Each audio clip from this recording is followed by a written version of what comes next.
তো হ্যালো, এখন বাজে 2:20 আর আমার দাদা এখন দুপুরবেলায় মাছ নিয়ে আসছে। বলছে মাছ ভাপা করে দে, মা বাড়িতে নেই, আমি একা একা মানে কি করবো বুঝতে পারছি না।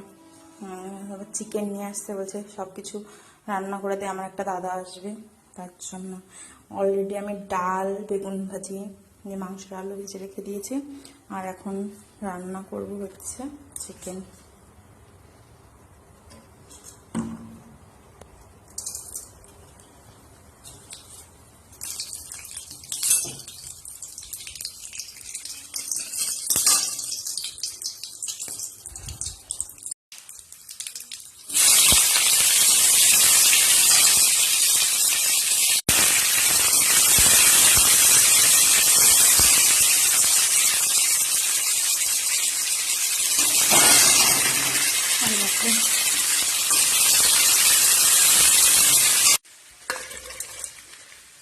মিক্সচারে মশলাটা করে নিই।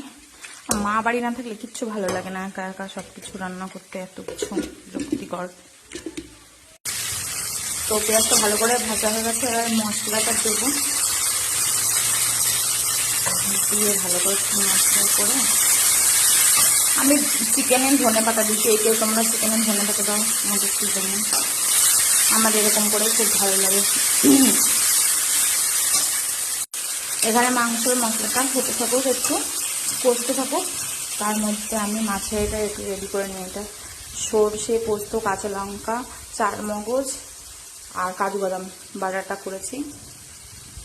এটা মাছটাকে ভালো করে কাঁচা মাছের মধ্যে মেখে নুন হলুদ দিয়ে দেবো। 1 চামচ নুন, 1 চামচ হলুদ,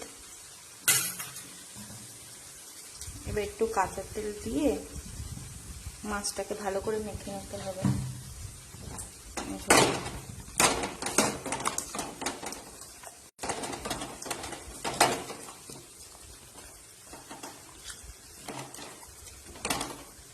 এবার বাটিটা ধুয়ে একটু জল দিয়ে দিতে হবে।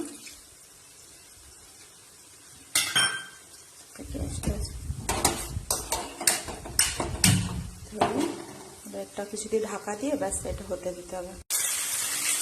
মশলাটা কষানো হয়ে গেছে, এবার চিকেনটা দিয়ে দেবো ভালো করে। দেখো সামান্য একটা জিনিস দিয়ে মানে রান্না করলে কতটা সুন্দর হয়। এই পাশে হচ্ছে মাছের এটা ভাপা, তেলাপিয়া মাছের ভাপা, আর এখানে চিকেন রান্না করছি।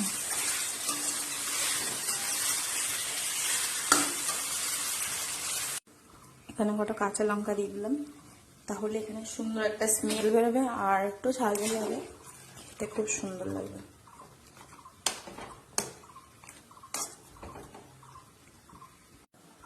একটুখানি চিনি দিয়ে দেবো, তাহলে এটা নুন ঝালটাকে একটু ম্যানেজ করবো, আলাদা একটা টেস্ট আসবে। তোমরা কোনো করে রান্না করতে পারো, দেখবে খুব ভালো লাগে। আমার তো খুব ভালো লাগে, বাকি সবার কেমন লাগবে জানি না, তবে জানিও সবাই কমেন্ট করে। মাংসটা কষা হচ্ছে, আমি তার মধ্যে চিকেন কারি মশলাটা দিই। চিকেন কারি মশলাটা দিলে একটা আলাদা সুন্দর স্বাদ আছে, ঘ্রাণটাও খুব ভালো, আমার ভালো লাগে ভীষণ।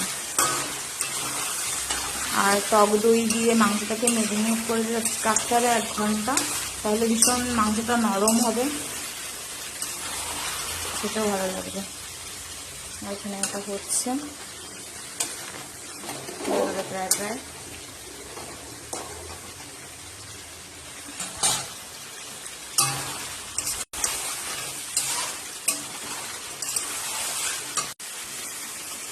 যে যে খাবে চলে আসো আমাদের বাড়িতে, সবাইকে ইনভাইট করছি। তো এখনের জন্য টাটা, বাই বাই, সবাই ভালো থেকো, সুস্থ থেকো।